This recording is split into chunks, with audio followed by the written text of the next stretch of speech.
You do not need a new mower. The one sitting in your garage right now has years of life left in it if you do a few things that most people never bother doing. I am going to walk you through every single one of them step by step so you can do it yourself this weekend. Here's what I want you to understand before we get into anything. Most mowers that end up at the curb or on the scrap pile have nothing mechanically wrong with them that could not be fixed for under $20. The engine is not blown. The crankshaft is not cracked. The block is fine. What killed them is one of three things: starved air, bad fuel, or a dull blade that made the engine work itself to death.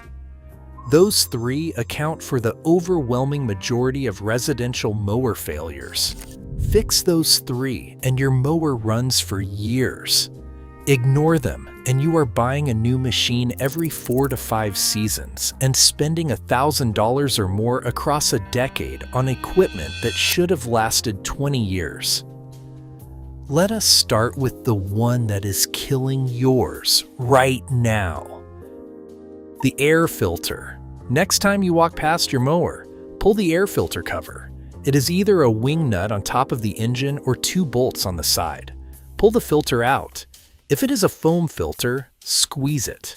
If it crumbles or stays compressed, it is dead. If it is a paper pleated filter, hold it up to a light. If you cannot see light through it, it is clogged. Replace paper filters if they are dirty or damaged, unless your manual specifically allows gentle cleaning. For example, tapping or low-pressure air from the engine side. Do not brush a paper filter because brushing forces dirt deeper into the fibers. Foam filters vary by model, so check your manual for whether yours needs cleaning and re-oiling or straight replacement. A clogged air filter is one of the most common reasons a mower runs rough, surges, or will not start. It starves the engine of air. The fuel-to-air ratio goes rich. Carbon builds up on the plug. The engine labors under every pass. Most homeowners never touch the filter. They run the mower until it dies, then buy another one. A foam filter costs $3. A paper filter costs $5. You will not believe how different your mower runs after you swap one. And here's the detail that separates a working filter from a filter that is slowly killing your engine. A filter can look clean on the outside and be completely blocked on the inside. Grass dust is fine enough to pack the inner folds of a paper filter without leaving visible debris on the surface. That is why the light test matters. If you hold a paper filter up to a window and light passes through evenly, it is still flowing. If there are dark patches where no light passes, those sections are blocked. A partially blocked filter is almost worse than a fully blocked one because the engine still runs, just badly. It runs rich, fouls the plug slowly, builds carbon on the valves, and the homeowner never connects the symptoms to a $4 part. The replacement interval most manufacturers recommend is every 25 to 50 hours of operation, or once per season, whichever comes first. In dusty conditions, high pollen environments, or dry lawns that kick up fine soil, check it every few mowing sessions. Some owners go 3 or 4 seasons without ever pulling the filter. By that point, the engine has been breathing through a wall of compressed dust for hundreds of hours, and the internal wear is already done. But here is what the air filter cannot save you from. Even with clean air flowing in, if the fuel sitting in your carburetor has turned to varnish, that engine is not starting. And this is the one that kills more mowers than everything else combined. Stale fuel. If your mower sat in the garage all winter with fuel in the tank, you already know which problem this is. You just do not want to hear it. Gasoline breaks down faster than most people realize. Untreated fuel can start degrading after about a month, and fuel left from last season is suspect unless it was properly stabilized.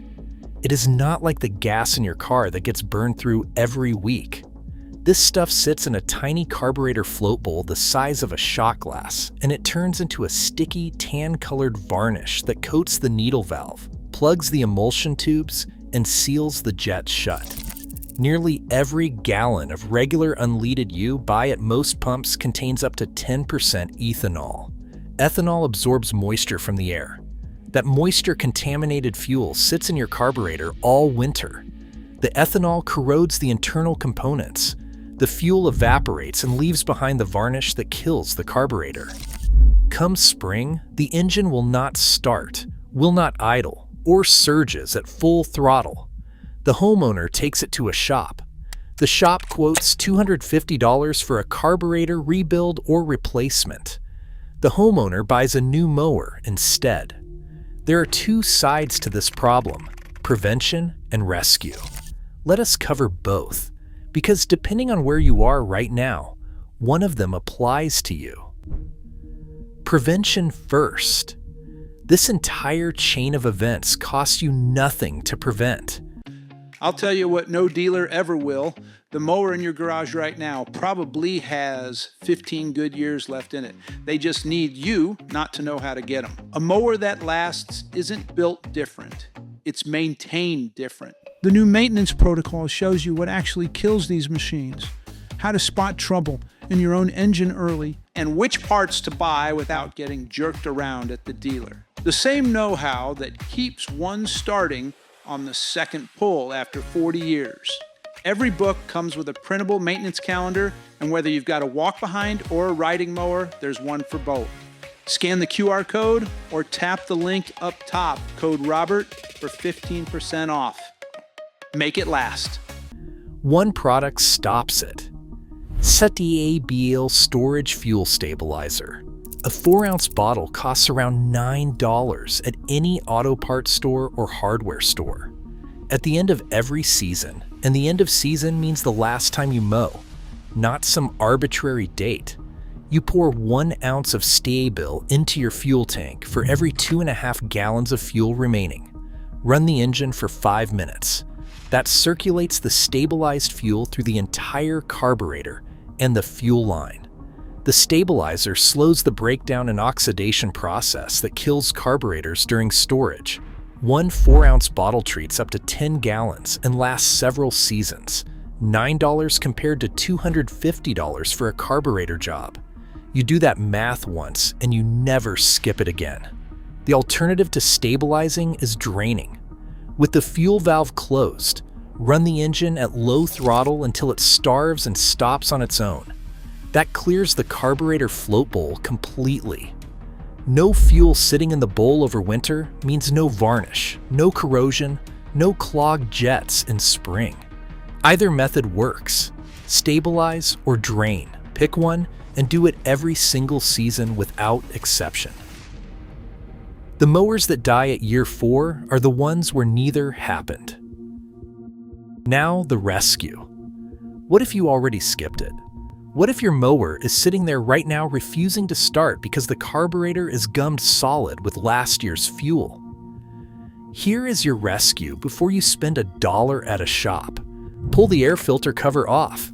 Look at the carburetor body. It is the casting that the throttle cable connects to, sitting directly below the air filter. On the bottom of the carburetor, there is a float bowl, which is a small cup held on by a single bolt or a bail clip. With the fuel petcock off or the fuel line pinched, remove that single bolt or release that bail clip and pull the float bowl straight down. You will see varnish.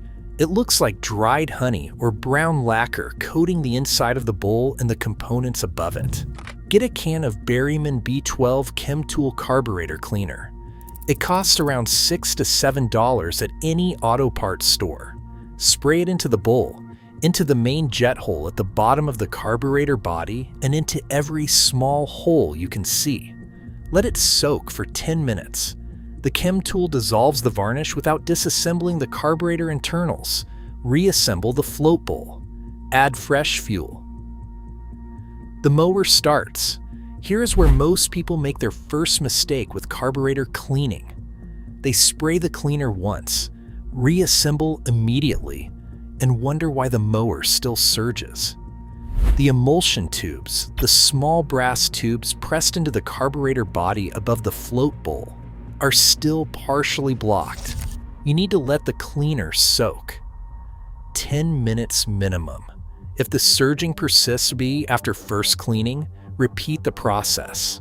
Remove the bowl, spray again, let it sit, reassemble. Run the engine at full throttle for 5 minutes to fully clear the passages. If after 2 cleaning cycles the engine still surges or hunts at idle, the needle valve seat is damaged and the carburetor needs replacement.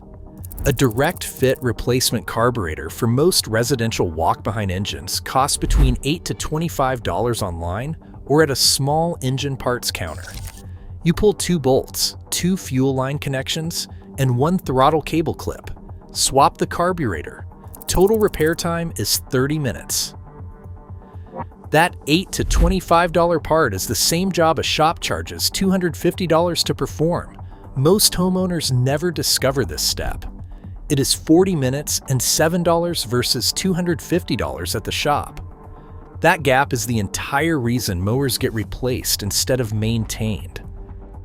Now, the third one. This is the maintenance item that affects every single thing your mower does. How it cuts, how it mulches, how hard the engine works, and how long the engine lasts. And almost nobody does it often enough. The blade. A sharp blade cuts grass. A dull blade tears grass. Torn grass tips turn yellow within 24 hours. You can see it from the street. But the cosmetic damage is not the real cost. The real cost is what a dull blade does to the engine. A dull blade forces the engine to work significantly harder to process the same volume of grass. That additional load runs the engine hotter, increases fuel consumption, and accelerates wear on the crankshaft bearings. The engine does not complain. It does not throw a code. It just wears faster and dies sooner. And nobody connects the blade to the engine failure because by the time the bearings go, the blade has been dull for 2 years and nobody remembers that it was the root cause. You should sharpen your blade every 8 to 10 hours of mowing time. For a typical residential lawn mowed weekly, that is roughly every 4 to 6 weeks during peak season. Most homeowners sharpen their blade once a year if they sharpen it at all. That is like changing your car's oil once every 50,000 miles and wondering why the engine sounds rough. Here is how you do it without a bench grinder. Disconnect the spark plug wire, pull it off the plug, and tuck it away from the terminal so the engine cannot fire. Tip the mower on its side with the air filter and carburetor facing up, not down. If you tip it the wrong way, oil flows into the air filter and you have a different problem. Check your manual for the correct tipping direction. With the blade facing you, wedge a block of wood between the blade and the deck to stop it from spinning. Use a ratchet and the correct socket. Check your blade bolt size before you start and break the blade bolt loose. It is reverse threaded on some models. If it will not break loose counterclockwise, try clockwise. Pull the blade off. Inspect it before you sharpen. Look at the entire length of each cutting edge. If there are chips deeper than 1/8 of an inch, cracks running from the edge toward the center hole, or any visible bend in the blade when you sight down it on a flat surface, replace it. Do not sharpen a damaged blade. A blade with a crack will eventually break at mowing speed and send a chunk of steel out the discharge chute at 200 miles per hour. A new blade for a standard walk-behind mower costs $12 to $20. That is not the place to save money. If the blade is straight with only edge dullness, sharpen it. Use a file or an angle grinder with a flap disc. Follow the existing bevel angle on the cutting edge. You're not trying to create a razor edge. You want a sharp 45-degree bevel, roughly the sharpness of a butter knife on the aggressive end. The sharpness matters less than the balance. After sharpening, you must balance the blade. An unbalanced blade creates vibration that destroys crankshaft bearings over time. Use a blade balancer. It is a plastic cone on a peg that costs $4 at any hardware store. Hang the center hole of the blade on the cone. If one side drops, that side is heavier. File a small amount of metal from the back of the heavy side, not the cutting edge, until the blade hangs level. Reinstall the blade, torque the bolt to the manufacturer specification, reconnect the spark plug wire, and run the mower. The difference in engine sound alone will tell you the blade needed attention. Those are the 3 methods that keep a mower alive. Clean air, clean fuel, sharp blade. Everything else flows from those 3. But here is what separates a mower that runs for 5 years from one that runs for 20 years. Those 3 methods fix and prevent the immediate failures: the no starts, the surging, the rough cuts, and the engine bog under load. What they do not cover is the slow, invisible wear that accumulates season after season and eventually turns a running mower into a dying one. The oil that has not been changed in 3 years is not just dirty. It is acidic. It is etching the bearing surfaces inside your crankshaft housing right now. There is a specific oil change protocol. Not just change it once a year, but a specific warm-up procedure, a specific drain method, and a specific fill level that most people get wrong. Overfill by 2 ounces and you push oil past the rings into the combustion chamber. The engine smokes. The plug fouls. You think the engine is dying when you actually just poured too much oil in. The drive belt on your self-propelled mower is the second most common failure point after the carburetor. When it glazes, the drive system feels sluggish on hills. Most homeowners assume the transmission is shot and scrap the mower. In most cases, it is a $15 belt that takes 20 minutes to replace, but you have to know which belt, how to route it, and what the glazing looks like versus what normal wear looks like. Get that wrong and you replace a working belt and ignore the real problem. The deck is holding moisture against bare steel after every mowing session. That moisture and metal contact starts a rust cycle that eats through a steel deck in 3 to 5 seasons if the deck is never cleaned. There is a specific post-mow cleaning method and a specific coating that stops the rust cycle cold. It takes 4 minutes. Skip it, and you are buying a new deck or a new mower in 5 years. And the spark plug is not just a part you replace, it is a diagnostic tool. The color of the electrode tells you whether the engine is running rich, lean, burning oil, or running clean. If you know how to read it, you can catch problems months before they turn into failures. Most people pull the plug, see it as dirty, throw it away, and put a new one in without ever looking at what the old one was telling them. Those are the methods that take a mower from surviving to lasting. The air filter, the fuel system, and the blade are your emergency room. They save the patient. The oil protocol, the belt and drive inspection, the deck maintenance, and the spark plug diagnostics are your long-term care plan. They keep the patient alive for 20 years. That is exactly why we built the complete seasonal maintenance protocol. Every method, every interval, every product, every spec, every step in order, laid out by season so you know exactly what to do in spring, what to do mid-season, and what to do before you put the mower away in fall. The 3 methods I just showed you are the foundation. The full protocol is the system that makes the foundation last. The complete maintenance protocol is in the link in the description. Here's the number that should make this decision easy. A well-maintained mower with a quality engine can realistically run 15 to 20 years. The average homeowner replaces theirs far sooner than that. At $300 to $400 per replacement, that is over $1,000 across 2 decades on machines that should have lasted. The maintained unit costs the original purchase price plus maybe $150 in consumables across 20 years. Air filters, spark plugs, oil, a drive belt, a blade, fuel stabilizer. That is the entire parts list for 2 decades of service. The difference between those two outcomes is not the machine. It is the 30 minutes per season you spend on it. Stop replacing mowers. Start maintaining them. The machine in your garage is not a disposable product. It is a tool. Treat it like one, and it will outlast the mortgage on the house it is mowing. If you have a mower that has been running well for over a decade, tell us what you did to it. Or more importantly, what you did not do to it that most people skip.